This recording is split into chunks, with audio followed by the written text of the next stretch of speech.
ചെമ്പനിപ്പൂ സീരിയലിന്റെ വരാനിരിക്കുന്ന ഒരു എപ്പിസോഡ് റിവ്യൂ വിശേഷങ്ങളിലേക്ക് എല്ലാവർക്കും സ്വാഗതം. കഴിഞ്ഞ എപ്പിസോഡിന്റെ വിശേഷങ്ങൾ കേൾക്കാത്തവർ ആരെങ്കിലും ഉണ്ടെന്നുണ്ടെങ്കിൽ ലിങ്ക് ഞാൻ ഐക്കാട്ടിലും അതുപോലെ പിൻ കമന്റായിട്ടും കൊടുത്തേക്കാവേ. ബാക്കി വിശേഷങ്ങൾ നോക്കാം. ദേവു പുതിയതായിട്ട് ഒരു മെറ്റർണിറ്റി ഹോസ്പിറ്റലിലെ അക്കൗണ്ടന്റ് ആയിട്ട് ജോലി ചെയ്യുന്നുണ്ട്.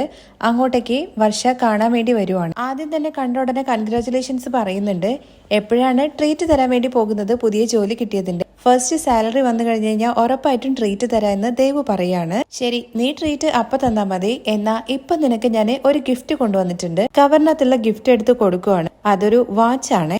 എന്തിനാണ് വർഷേ ഇതൊക്കെ മേടിച്ചോണ്ട് വന്നതെന്ന് ദേവു ചോദിക്കുമ്പോ, നിനക്ക് ഒരു ജോലി കിട്ടിക്കഴിഞ്ഞു കഴിഞ്ഞാല് ഞാനും ശ്രീകാന്തും കൂടി ഗിഫ്റ്റ് ചെയ്യണമെന്ന് വിചാരിച്ചതാണ്. നിനക്ക് ഇഷ്ടപ്പെട്ടോ? ഒരുപാട് ഇഷ്ടമായി. ശരി, അങ്ങനെയാണെങ്കിൽ ഞാൻ തന്നെ നിന്റെ കയ്യിൽ കെട്ടിത്തരാം. അങ്ങനെ വർഷ വാച്ച് കയ്യിൽ കെട്ടിക്കൊടുക്കുന്നുണ്ട്. ശ്രീകാന്ത് എന്താ വരാണ്ടിരുന്നെന്നുള്ള കാര്യം ദേവു ചോദിക്കും. അവന് എന്തോ ജോലിയുടെ ആവശ്യത്തിന് വേണ്ടി പോയിരിക്കുകയാണ്. പിന്നെ ദേവു, എനിക്ക് നിന്നോടൊരു കാര്യം സംസാരിക്കാനും കൂടി ഉണ്ട്. ശരി, കുറച്ച് മാറി നിന്ന് സംസാരിക്കാന്ന് പറഞ്ഞിട്ട് രണ്ടുപേരും കൂടി കുറച്ച് അങ്ങ് മാറി നിന്ന് സംസാരിക്കുകയാണ്. ഒരു 6 months കഴിഞ്ഞ് കഴിഞ്ഞാൽ പിന്നെ നിനക്ക് പെർമനന്റ് ജോബ് ആയിരിക്കുമല്ലോ ഇത്. ഒന്നാണ് പറഞ്ഞിരിക്കുന്നത്. അങ്ങനെ അവർ രണ്ടുപേരും നടന്നിങ്ങനെ പോകുന്നതിനിടയ്ക്കാണ് ഒരു ചേച്ചി പ്രഗ്നന്റ് ആയിട്ട് ഡെലിവറിക്ക് വേണ്ടിയിട്ട് വരികയാണെന്ന് തോന്നുന്നു. അത് കാണുമ്പോഴേക്കും വർഷയുടെ മുഖം ആകെ വാടുന്നുണ്ടേ. ഇവിടെ ഫുള്ള് പ്രഗ്നൻസി റിലേറ്റഡ് ആയിട്ടുള്ള കേസുകൾ മാത്രമല്ലേ വരുള്ളൂ. അതെ, ഇവിടെ മെറ്റർണിറ്റിന്റെ കാര്യങ്ങൾ മാത്രം നോക്കുന്ന ഹോസ്പിറ്റൽ ആണല്ലോ. എല്ലാവരുടെ മുഖത്തും ഒരു ഭയം ഉണ്ടല്ലേ. അത് നോർമലി എല്ലാവർക്കും ഉണ്ടാവുന്നതല്ലേ. ചെറിയൊരു ടെൻഷൻ ഇല്ലാത്തവര് ആരാ ഉണ്ടാവുമെന്നൊക്കെ ദേവു ചോദിക്കുന്നുണ്ട്. ഞാന് ഇതുപോലത്തെ ഹോസ്പിറ്റലിലൊക്കെ ആദ്യമായിട്ടാണ് വരുന്നത്. ഇനി ഇങ്ങോട്ടേക്ക് വരണല്ലോ. എന്തിനെന്ന് വർഷ ചോദിക്കുമ്പോ, ഇവിടെ ഡോക്ടറിന്റെ ജോലി വേക്കൻസി ഉണ്ട്, അതിനു വേണ്ടിയിട്ട്. നീ എന്താ ജോക്ക് പറയാണോ? പിന്നെ അല്ലാതെ എന്താ പറയേണ്ടത്? കല്യാണം ആയില്ലേ നിങ്ങൾക്ക് രണ്ടുപേർക്കും?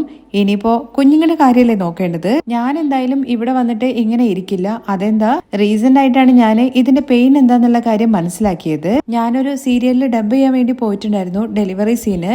ആ സീരിയലിൽ നടിച്ചിരിക്കുന്ന പെണ്ണ് അത്രയ്ക്ക് കരഞ്ഞു. അപ്പോ ഒറിജിനൽ ആയിട്ട് എന്തോരം വേദന സഹിക്കണം. വേദന ഇല്ലാതിരിക്കോ? അത് ഒറ്റ ദിവസത്തെ കാര്യമല്ലേ ഉള്ളൂ. എങ്കിലും ദേവു, എനിക്ക് അത്രയും വേദന ഒന്നും സഹിക്കാൻ വേണ്ടി പറ്റില്ല. പിന്നെ എങ്ങനെയാ നിങ്ങൾക്ക് കുഞ്ഞുങ്ങളുണ്ടാവുക? കുഞ്ഞുങ്ങൾ വേണ്ടാന്ന് വിചാരിക്കുകയാണോ? വീട്ടുകാര് ഇതിനു വേണ്ടിയിട്ടൊക്കെ സമ്മതിക്കോ വർഷേ? വീട്ടില് ഇപ്പൊ തന്നെ ചോദ്യം തുടങ്ങിയിട്ടുണ്ട്. ശ്രീകാന്തിനും ഇതിൽ താല്പര്യമുണ്ട്. പിന്നെന്താ പ്രശ്നം? ഒരു ദിവസത്തെ വേദനയുടെ കാര്യമല്ലേ ഉള്ളൂ. പിന്നെ ലൈഫ് ലോങ് നമുക്ക് സന്തോഷം തരാൻ വേണ്ടിയിട്ട് ഒരു കുഞ്ഞുണ്ടാവില്ലേ? ഇത് നോർമലി എല്ലാ സ്ത്രീകൾക്കും സംഭവിക്കുന്ന കാര്യമല്ലേ. ഒരുപാട് ആൾക്കാർക്ക് ഈ ഭാഗ്യം കിട്ടുന്നില്ല. എത്രയോ ആൾക്കാർ ഇവിടെ തന്നെ കുഞ്ഞുങ്ങൾ ഉണ്ടാവാതെ ട്രീറ്റ്മെന്റും കാര്യങ്ങൾക്കൊക്കെ വേണ്ടിയിട്ട് വരുന്നുണ്ട്. അതുകൊണ്ട് ഒരു കാരണവശാലും ഇതങ്ങനെ തള്ളി കൊണ്ടുപോകേണ്ട ഒരു കാര്യമല്ല. എന്തെന്ന് വെച്ച് കഴിഞ്ഞാല് പിന്നീട് കുഞ്ഞുങ്ങൾ ഇല്ലല്ലോ എന്നുള്ളൊരു വേദന അതിനേക്കാൾ വലുതായിരിക്കും. ഞാനങ്ങനെ പൂർണ്ണമായിട്ടും കുഞ്ഞ് വേണ്ട എന്നുള്ള കാര്യമല്ല പറഞ്ഞത്. എനിക്ക് പ്രസവിക്കാൻ വേണ്ടി പറ്റില്ല എന്ന് മാത്രമേ പറഞ്ഞുള്ളൂ. നീ എന്തൊക്കെയാ വർഷേ പറയുന്നത്? മൊത്തത്തിൽ കൺഫ്യൂഷൻ ആകുന്നു. ഞാൻ പറയുന്നത് ഈ വാടക ഗർഭമുണ്ടല്ലോ, അതിനെ കുറിച്ചാണ്. അതുപോലെ പോവാന്നാണ് ഞാൻ വിചാരിക്കുന്നത്. അതിന് വർഷേ നീ ഭയങ്കര ഹെൽത്തി അല്ലേ? നമ്മുടെ ശരീരത്തിൽ എന്തെങ്കിലും കുഴപ്പമുണ്ടെങ്കിൽ മാത്രമല്ലേ അങ്ങനത്തെ രീതിയിലൊക്കെ പോവുള്ളൂ. ദേവു, എനിക്ക് അങ്ങനത്തെ കാര്യങ്ങളൊന്നും പറ്റില്ല. ആ പെയിനെ കുറിച്ച് ഓർക്കുമ്പോഴേ എനിക്ക് പേടിയാകും. ഇതിന് ശ്രീകാന്ത് സമ്മതിക്കോ എന്ന് ദേവു ചോദിക്കുമ്പോ, അവന്റെ സമ്മതം എന്തിനാണ് ആവശ്യം? ഇത് എന്റെ ശരീരമാണ്, എന്റെ കാര്യങ്ങളൊക്കെ ഞാനാണ് തീരുമാനിക്കേണ്ടത്. അപ്പോ ഇത് തീരുമാനിച്ചു അല്ലേ? എന്ന് വർഷ പറയുമ്പോ, ശരി, ഇതെന്തായാലും നിങ്ങളുടെ തീരുമാനമാണ്. അതത്ര വലിയ തെറ്റായിട്ടൊന്നും എനിക്കും തോന്നുന്നില്ല. അങ്ങനെ തന്നെ സപ്പോർട്ട് ചെയ്തിട്ട് ഒരാളെങ്കിലും പറയുന്നുണ്ടല്ലോ എന്ന സന്തോഷത്തില് ദേവുവിനെ കെട്ടിപ്പിടിക്കുന്നൊക്കെ ഉണ്ട് വർഷ.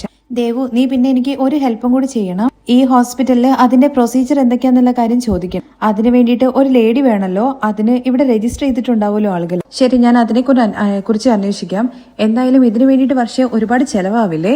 അതൊക്കെ നോക്കാം. എന്തായാലും എന്റെ അച്ഛൻ ഒരുപാട് സമ്പാദിച്ചിട്ടുണ്ടല്ലോ, അത് നോക്കാം. ഇനിയിപ്പോ അത് തരില്ല എന്നുള്ള കാര്യം പറഞ്ഞു കഴിഞ്ഞാല് ഞാൻ എന്തായാലും അതിന് വേണ്ട അറേഞ്ച്മെന്റ്സ് ഒക്കെ ചെയ്യും. ശരി, എന്തായാലും ഞാൻ അതിനെക്കുറിച്ച് അന്വേഷിച്ചിട്ട് പറയാമെന്ന് ദേവു പറഞ്ഞത് കേൾക്കുമ്പോൾ ശരിയെന്ന് പറഞ്ഞിട്ട് വർഷ പോകുന്നുണ്ട്. പക്ഷെ തിരിഞ്ഞു വന്നിട്ട് ഇനി പ്രധാനപ്പെട്ട ഒരു കാര്യം, ഈ കാര്യത്തെക്കുറിച്ച് തൽക്കാലം ഇപ്പൊ ആരും അറിയണ്ട, പ്രത്യേകിച്ച് രേവതി ചേച്ചി. ഓക്കെ എന്ന് ദേവുവും പറയാണ്. അങ്ങനെ വർഷം അവിടുന്ന് പോവാണ്. അത് കഴിഞ്ഞ് ലക്ഷ്മിയാണ് കേട്ടോ കാണിക്കുന്നത്. ശരത്തിന്റെ കയ്യിലെ കെട്ടൊക്കെ പൂർണ്ണമായിട്ടും അഴിച്ചു. ഇനി പണ്ടത്തെ പോലെ ഒന്നും ചെയ്യേണ്ട കാര്യമില്ല. നോർമലി കൈകൊണ്ട് എല്ലാ കാര്യം ചെയ്യാം. പക്ഷെ വെയിറ്റ് മാത്രം എടുക്കരുതെന്നാണ് ഡോക്ടർ പറഞ്ഞിരിക്കുന്നത്. നിന്റെ കൈ ശരിക്കും ശരിയായോടാ എന്ന് ചോദിക്കുമ്പോ, ശരിയായമ്മേ, ഇനി എന്തായാലും ഷർട്ടിനുള്ളിൽ കൈയിട്ട് നടക്കേണ്ട കാര്യമൊന്നുമില്ല എന്ന് കരുതിയിട്ട് നീ കൈ വല്ലാതെ സ്ട്രെയിൻ ചെയ്യുന്ന രീതിയിൽ ഒന്നും ചെയ്യണ്ട. ഇല്ല അമ്മ എന്ന് പറഞ്ഞിട്ട് കൈ അങ്ങ് കുടയുമ്പോ, നോക്കി ചെയ്യടാ, ചിലപ്പോ കൈയിന്റെ എല്ല് വീണ്ടും പൊട്ടാനുള്ള സാധ്യതയൊക്കെ ഉണ്ട്. അമ്മ പേടിക്കൊന്നും വേണ്ട, നോർമലി ചെയ്യുന്ന എല്ലാ കാര്യങ്ങളും ഡോക്ടർ ചെയ്തോളാൻ വേണ്ടി പറഞ്ഞിട്ടുണ്ട്. പിന്നെ അധികം വെയിറ്റ് എടുക്കണ്ട എന്ന് മാത്രമാണ് പറഞ്ഞത്. ശരി, എന്തായാലും നിന്റെ കൈ ശരിയായി കഴിഞ്ഞു കഴിഞ്ഞാല് അമ്പലത്തിൽ പോയിട്ട് ഞാൻ വഴിപാട് ചെയ്തോളാം എന്നുള്ള കാര്യം പ്രാർത്ഥിച്ചിട്ടുണ്ടായിരുന്നു. നമുക്ക് എന്തായാലും ഉടനെ തന്നെ അമ്പലത്തിലേക്ക് പോവാം ശരി എന്ന് ശരത്ത് പറയുന്നുണ്ട്. ആദ്യം വരുന്നില്ല എന്നൊക്കെ പറയുന്നുണ്ടെങ്കിലും നിന്റെ പഠിത്തത്തിനും എല്ലാത്തിനും വേണ്ടിയിട്ടാണ് ഞാൻ ചെയ്തിരിക്കുന്നത്, അതുകൊണ്ട് നീ വന്നേ പറ്റുള്ളൂ എന്ന് നിർബന്ധം പിടിക്കുകയാണ്. അമ്മയുടെ നിർബന്ധപ്രകാരം ശരിയെന്ന് പറയാണ്. ഞാന് രേവതിയും അതുപോലെ തന്നെ സച്ചിയെയും വിളിച്ചിട്ട് അമ്പലത്തിലേക്ക് വരാൻ വേണ്ടി പറഞ്ഞിട്ടുണ്ട്. ചേച്ചി വേണമെങ്കിൽ വന്നോട്ടെ, പക്ഷെ അവര് വരണ്ട. അവര് വന്നു കഴിഞ്ഞു കഴിഞ്ഞാൽ ഞാൻ വരില്ല.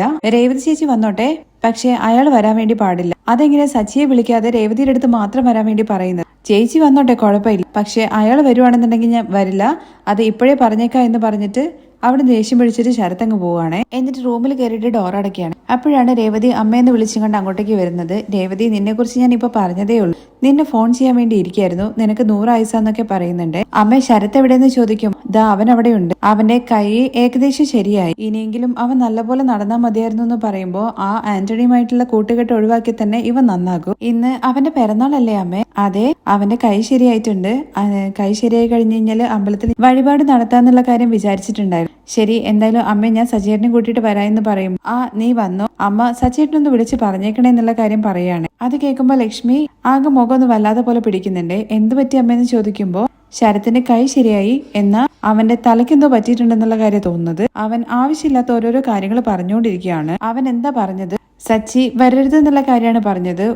ഓൻ അത്രയ്ക്കും വലിയ ആളൊക്കെ ആയി. അവൻ വരണ്ട എന്നുള്ള കാര്യം പറഞ്ഞു കഴിഞ്ഞാൽ അമ്മ സച്ചിനെ അകറ്റി നിർത്താൻ വേണ്ടി പോവാണോ? ഇല്ലടി, ഞാൻ അങ്ങനെ ഒന്നും വിചാരിച്ചിട്ടില്ല. ഈ ശരത്ത് എപ്പോഴാ എന്താ ചെയ്യാന്നുള്ള കാര്യം മോളെ അറിയില്ല.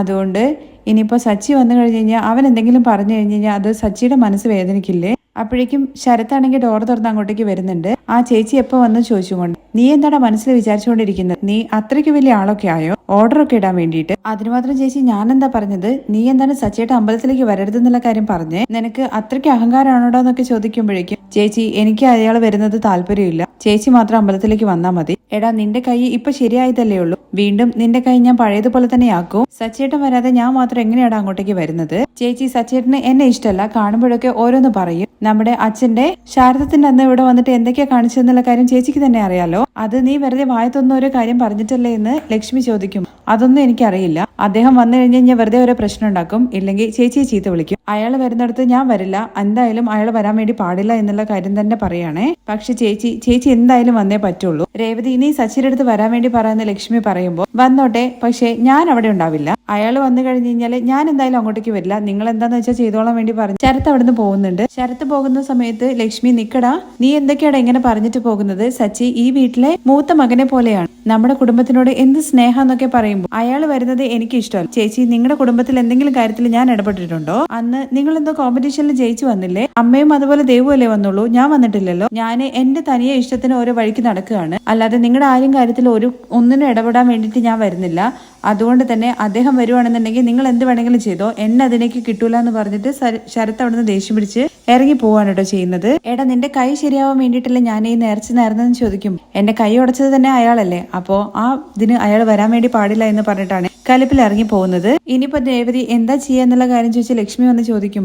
ഞാനിപ്പോ എന്ത് പറയാനാ, അവൻ ഓർഡർ ഇട്ട് പോയില്ലേ? ഇവന് സച്ചിയേട്ടനെ മനസ്സിലാവില്ല, സച്ചിയേട്ടന് ഇവന് മനസ്സിലാവുന്നില്ല.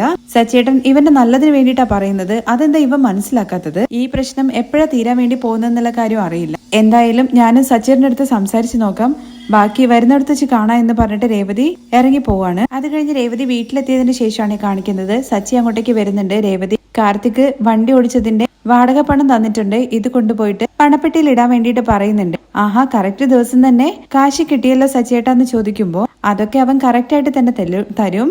എന്തായാലും രേവതി, നീ പറഞ്ഞ ഐഡിയ സൂപ്പർ ആണ് കേട്ടോ. നീയല്ലേ പറഞ്ഞത് രണ്ടാമത് കാർ മേടിച്ചിട്ട് അത് വാടകയ്ക്ക് ഓടിക്കുക എന്നുള്ള കാര്യം? അതുകൊണ്ട് പണവും വരുന്നുണ്ട്, നമുക്ക് ഉടനെ തന്നെ മുകളിൽ റൂം കെട്ടാം. ശരി സച്ചേട്ടന് ഞാനൊരു ജ്യൂസ് അടിച്ചു തരാം എന്ന് പറഞ്ഞിട്ട് അടുക്കളയിലേക്ക് പോകുമ്പോഴേക്കും, വേണ്ട രേവതി, എനിക്ക് ട്രിപ്പ് ഉണ്ട്, കയ്യിൽ കാശ് വെച്ച് കഴിഞ്ഞാൽ ചെലവായി പോകുമെന്ന് വിചാരിച്ചിട്ടാണ് ഉടനെ തന്നെ നിന്റെ കയ്യിൽ തന്നിട്ട് പോവാന്ന് വിചാരിച്ചത്. ഞാൻ പോവാണെന്ന് പറഞ്ഞിട്ട് സച്ചി ഇറങ്ങുമ്പോഴേക്കും സച്ചിയുടെ അടുത്ത് ഒരു കാര്യം എന്ന് പറഞ്ഞിട്ട് രേവതി അവിടെ നിർത്തുവാണേ. എന്താ രേവതി, കാര്യം പറ. അങ്ങനെ രേവതി മടിച്ചിട്ടാണ് കേട്ടോ പറയുന്നത്. ഇന്ന് ശരത്തിന്റെ പിറന്നാളാണ്. ശരി, അതിനിപ്പോ എന്താ? അതുകൊണ്ട് ഇന്ന് അമ്പലത്തിൽ ചെറിയ പൂജയുണ്ട്. എന്തായാലും അവന് നല്ലത് വരാനും അവന്റെ ബുദ്ധി മാറാനും വേണ്ടിയിട്ട് നന്നായിട്ടൊന്ന് പ്രാർത്ഥിക്കാൻ വേണ്ടി പറ. അമ്മ എന്റെ അടുത്തും വരാൻ വേണ്ടിയിട്ട് പറഞ്ഞു. പിന്നെ അവന്റെ കൈയാണെന്നുണ്ടെങ്കിൽ ഇപ്പൊ ഒരുവിധം ശരിയായി. ആഹാ, ഇത്ര പെട്ടെന്ന് ശരിയായോ? അപ്പൊ ഞാൻ കുറച്ച് പതിയാണല്ലോ ഓടിച്ചത്. ഇപ്പൊ സച്ചേട്ടൻ എന്തിനാ അതിനെക്കുറിച്ചൊക്കെ സംസാരിക്കുന്നത്? ഞാൻ എന്ത് പറഞ്ഞു? നീയല്ലേ ഞാൻ പോകുന്ന സമയത്ത് നിർത്തിങ്ങാണ്ട് സംസാരിക്കുന്നത്? അമ്മ എന്റെ അടുത്തും പൂജയ്ക്ക് വരാൻ വേണ്ടി പറഞ്ഞു. നിന്നെയാണോ അതോ നിന്നെ മാത്രമാണോ? എന്താ നീ നോക്കുന്നത്? നിന്റെ അനിയൻ എന്റെ അടുത്ത് വരണ്ടെന്നല്ലേ പറഞ്ഞത്? ഇല്ല സച്ചേട്ടാ, അവൻ അങ്ങനെയൊന്നും ഇല്ല എന്നൊക്കെ പറഞ്ഞിങ്ങനെ ഇതാക്കുമ്പോഴേക്കും നീ എന്തിനാ രേവതി കള്ളം പറയുന്നത്? നിന്നേക്കാൾ നന്നായിട്ട് നിന്റെ അനിയനെ കുറിച്ചിട്ട് എനിക്ക് നന്നായിട്ട് അറിയാം. അയാള് വരരുതെന്നുള്ള കാര്യം അവൻ പറഞ്ഞിട്ടുണ്ടാവും. ഇപ്പൊ കയ്യും ശരിയായല്ലോ. അവന്റെ കൈ ഒടിച്ച ആള് അവന്റെ പിറന്നാളിന് വരണം എന്നുള്ള കാര്യം ആരാ വിചാരിക്കുക? എന്താ നിന്റെ അമ്മയോ അങ്ങനെ പറഞ്ഞോന്ന് ചോദിക്കുമ്പോ സച്ചേട്ടൻ എന്തൊക്കെയായി പറയുന്നത്? എന്റെ അമ്മ എന്തിനാണ് അങ്ങനെ പറയുന്നത്? അമ്മ ഒന്നും പറഞ്ഞിട്ടില്ല. അപ്പോ അവൻ തന്നെയായിരിക്കും പറഞ്ഞിട്ടുണ്ടാവുക. ഞാൻ എന്തിനാണ് അവന്റെ കൈ ഒടിച്ചത്? ആ ആന്റണിയുമായിട്ട് ചുറ്റിക്കറങ്ങുന്നതുകൊണ്ട്. ഇപ്പോഴും അവൻ അവരുടെ കൂടെ തന്നെയല്ലേ ചുറ്റിക്കറങ്ങുന്നത്. ഇത്ര പെട്ടെന്ന് അവന്റെ കൈ ശരിയാവുമായിരുന്നുണ്ടെങ്കിൽ ഉറപ്പായിട്ട് ഞാൻ മറ്റു കൈയും കൂടി അവന്റെ ഒടിച്ചു കൊടുത്തേനെ. സച്ചേട്ടൻ എന്തിനാണ് ഇങ്ങനെയൊക്കെ സംസാരിക്കുന്നത്? അവൻ ഇങ്ങനെ ആവതിന്റെ ഒരേ ഒരു കാരണം നീയും നിന്റെ കുടുംബത്തിലുള്ള ആൾക്കാരുമാണ്. അവനെയൊക്കെ നന്നായിട്ട് അടിച്ചു വളർത്തണായിരുന്നു. ഇവിടെ ഒരു ഓടിപ്പോയെന്നില്ലേ, അവനാണെന്നുണ്ടെങ്കിൽ എന്റെ അമ്മ നന്നായിട്ട് കൊഞ്ചിച്ചിട്ടാണ് വളർത്തിയത്. അവൻ ക്രിമിനൽ ആയിട്ടാണ് വന്ന് നിൽക്കുന്നത്. നിന്റെ വീട്ടില് നിന്റെ അനിയനും അങ്ങനെ തന്നെയല്ലേ? എന്ത് ചെയ്യാനാ സച്ചേട്ടാ, അവനല്ലേ ഇളയ കുട്ടി എന്നുള്ള കാര്യം ചോദിക്കുകയാണെ. സച്ചേട്ടൻ ഞാൻ പറയുന്നൊന്ന് കേക്ക്. എന്ത് കേൾക്കാനാണ്? നിന്റെ അനിയൻ നല്ല രീതിയിലാണെന്നുണ്ടെങ്കിൽ നീ തന്നെ വാ സച്ചേട്ട എന്ന് പറഞ്ഞിട്ട് എന്നെ കൂട്ടിയിട്ട് പോവായിരുന്നു. ഇപ്പോ നിന്റെ അനിയൻ ഈ അവസ്ഥയിലായതുകൊണ്ടല്ലേ എന്റെ അടുത്ത് വരണ്ട എന്നുള്ള കാര്യം പറഞ്ഞത്. ഇത് തന്നെ മനസ്സിലാക്കി കൂടെ? നിന്റെ അനിയൻ എന്റെ അടുത്ത് വരണ്ട എന്നുള്ള കാര്യം പറഞ്ഞത്. ഇല്ല സച്ചേട്ട, അങ്ങനെയൊന്നും ഇല്ല എന്ന് പറയുമ്പോ നീ കൂടുതൽ അഭിനയിക്കേണ്ട രേവതി. ഇങ്ങനെ അവനെ വിട്ടുകൊടുക്കാതെയാണ് നിങ്ങൾ എല്ലാവരും അവനെ അങ്ങനെ ആക്കി വെച്ചിരിക്കുന്നത്. ശരി, അങ്ങനെ വിട്ടുകൊടുക്കേണ്ട കാര്യമൊന്നുമില്ല. പക്ഷെ അവൻ തെറ്റ് ചെയ്യുന്ന സമയത്ത് രണ്ടെണ്ണം കൊടുത്തൂടെ? ഇപ്പൊ അവൻ പഴയതുപോലെ ഒന്നുമല്ല. എന്താ ആന്റണിയുടെ കൂടെ കറങ്ങുന്നില്ല എന്നുള്ള കാര്യം ചോദിക്കുമ്പോ ഇവനല്ലല്ലോ, അവൻ ഇവന്റെ കൂടെ ചേർന്ന്. നീ രേവതി ചുമ്മാ ഓരോന്ന് പറയണ്ട. നമ്മള് റോട്ടിൽ പോകുന്ന സമയം കല്ലിൽ കാല് തട്ടിക്കഴിഞ്ഞ് കഴിഞ്ഞാൽ കല്ല് വന്ന് തട്ടിന്നാണോ പറയും? നമ്മളാണ് സൂക്ഷിച്ചും കണ്ട് നടക്കേണ്ടത്. അതുപോലെ നിന്റെ അനിയൻ അതെന്നെല്ലാം മാറിപ്പോകണം. അല്ലെങ്കിലും അവൻ എങ്ങനെ പോവാ? അവനും മോഷണ ബുദ്ധിയല്ലേ ഉള്ളത്. ഇപ്പൊ നിങ്ങൾ എന്താ പറഞ്ഞു വരുന്നത്? അവൻ നിങ്ങളുടെ ബൈക്ക് മോഷ്ടിച്ചാണോ എന്ന് ചോദിക്കുമ്പോ ഞാൻ അതിനെക്കുറിച്ചല്ല, അവൻ എന്റെ അമ്മയുടെ എന്ന് പറഞ്ഞ് നിർത്തുവാണ്. മോഷ്ടിക്കുന്നവരുടെ കൂടെ ചുറ്റുന്നവർക്ക് മോഷണ ബുദ്ധി മാത്രമേ വരുള്ളൂ. ഞാൻ അതാണ് പറഞ്ഞത്. ഇപ്പൊ അവൻ പഴയതുപോലെ ഒന്നും അല്ല സച്ചേട്ട എന്ന് പറയുമ്പോ എനിക്കിപ്പോ അതിനെക്കുറിച്ച് സംസാരിക്കാനുള്ള സമയമില്ല. നീ എന്ത് തീരുമാനം എടുത്തത്? എന്തിനെ കുറിച്ച് ചോദിക്കുന്നു? നീ പൂജയ്ക്ക് പോകുന്നുണ്ടോ ഇല്ലയോ എന്ന്? ഞാനിപ്പോ അതിനെക്കുറിച്ച് തീരുമാനിച്ചിട്ടില്ല എന്നുള്ള കാര്യം രേവതി പറയുന്നത് കേൾക്കുമ്പോ എന്തായാലും നീ കൂടുതലായിട്ട് ആലോചിക്കൊന്നും വേണ്ട. നീ അതിന് പോകണ്ട. സച്ചേട്ടൻ എന്തൊക്കെയാ പറയുന്നത്? അനിയൻ എനിക്ക് മര്യാദ തരുന്നില്ല. അവന് തോന്നിയ പോലെ നടക്കുവാണ്. ശരി, അവൻ എനിക്ക് മര്യാദ ഒന്നും തരണ്ട. അവന് ആന്റണി അല്ലേ പ്രധാനം. നീയൊക്കെ അവന്റെ മനസ്സിലുണ്ടെന്നുണ്ടെങ്കിൽ നിങ്ങളുടെ കുടുംബത്തിന്റെ അവസ്ഥയൊക്കെ മനസ്സിലാക്കിയിട്ട് അവൻ തിരുത്തില്ലേ? നിന്നെയും അവൻ മതിക്കുന്നില്ലല്ലോ. പിന്നെ നീ എന്തിനാ അവന്റെ പിറന്നാളിന് പോകുന്നത്? അല്ല സച്ചേട്ടാ, അവൻ എന്റെ അനിയനല്ലേ? അനിയൻ തന്നെയാണ്. ഞാൻ അവൻ നിന്റെ ഏട്ടനാന്ന് പറഞ്ഞില്ലല്ലോ. ഇത് നോക്ക് രേവതി, അവനിങ്ങനെ എന്ത് ചെയ്തു കഴിഞ്ഞു കഴിഞ്ഞാലും അത് കണ്ടില്ല എന്നുള്ള മട്ടില് അവന് വേണ്ടിയിട്ട് നീ പോയി നിൽക്കുന്നില്ലേ? പിന്നെ എങ്ങനെ അവൻ മാറുക? അതൊക്കെ ശരി തന്നെയാണ് സച്ചേട്ടാ. പക്ഷെ എന്റെ അനിയന് വേണ്ടിയിട്ട് പൂജ ചെയ്യുന്നിടത്തേക്ക് ഞാൻ പോവാതിരിക്കുന്നത് എങ്ങനെയാണ് രേവതി? ഞാൻ വരരുത് എന്നുള്ള കാര്യം പറഞ്ഞെടുത്ത് എനിക്ക് മര്യാദ എല്ലായിടത്തോടത്ത് ഒരിക്കലും നീ എന്റെ ഭാര്യ അയക്കുന്നിടത്തോളം കാലം പോകാൻ പാടില്ല. നീ പോകരുത്. നീ എന്റെ വാക്ക് കേൾക്കുമെന്ന് ഞാൻ വിശ്വസിക്കുന്നു എന്ന് പറഞ്ഞ് സച്ചി അങ്ങ് പോവാണേ. അങ്ങനെ രേവതി ആകെ പെട്ട അവസ്ഥയിൽ ഇങ്ങനെ നിൽക്കുവാണ്.